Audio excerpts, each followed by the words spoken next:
ಪೌರಾಣಿಕ ಕಥೆಗಳ ಪ್ರಕಾರ ಮಹಾಭಾರತ ಮತ್ತು ರಾಮಾಯಣ ಕಾಲದ 7 ಜನರು ಇನ್ನೂ ಭೂಮಿಯ ಮೇಲೆ ಜೀವಂತವಾಗಿದ್ದಾರೆ. ಸಂಖ್ಯೆ 1 ವಿಭೀಷಣ. ಸ್ನೇಹಿತರೆ, ರಾವಣನು ವಿಭೀಷಣನನ್ನು ಲಂಕೆಯಿಂದ ಹೊರಹಾಕಿದಾಗ ಅವನು ಶ್ರೀರಾಮನ ಸೇವೆಯಲ್ಲಿ ತೊಡಗಿಸಿಕೊಂಡನು. ರಾವಣನ ಮರಣದ ನಂತರ ಶ್ರೀರಾಮನು ವಿಭೀಷಣನನ್ನು ಲಂಕೆಯ ರಾಜನನ್ನಾಗಿ ಮಾಡಿ ಅವನಿಗೆ ಅಮರನಾಗುವ ವರವನ್ನು ನೀಡಿದನು. ಸಂಖ್ಯೆ 2 ಅಶ್ವತ್ಥಾಮ. ಭಗವಾನ್ ಶ್ರೀ ಕೃಷ್ಣನು ಅಶ್ವತ್ಥಾಮನನ್ನು ಯುಗಯುಗಾಂತರಗಳವರೆಗೆ ಅಲೆದಾಡುವಂತೆ ಶಾಪ ನೀಡಿದ್ದನು.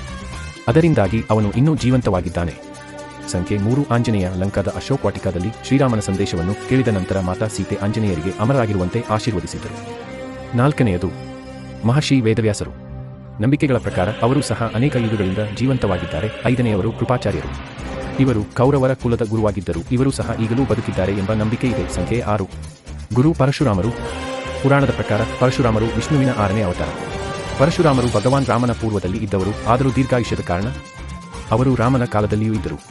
ಸಂಖ್ಯೆ 7 ರಾಜಬಲಿ. ಗ್ರಂಥಗಳ ಪ್ರಕಾರ ಬಲಿ ರಾಜನು ಭಕ್ತ ಪ್ರಹ್ಲಾದನ ವಂಶಸ್ಥರಾಗಿದ್ದರು. ಅವರು ಇನ್ನೂ ಭೂಮಿಯ ಮೇಲೆ ಜೀವಂತವಾಗಿ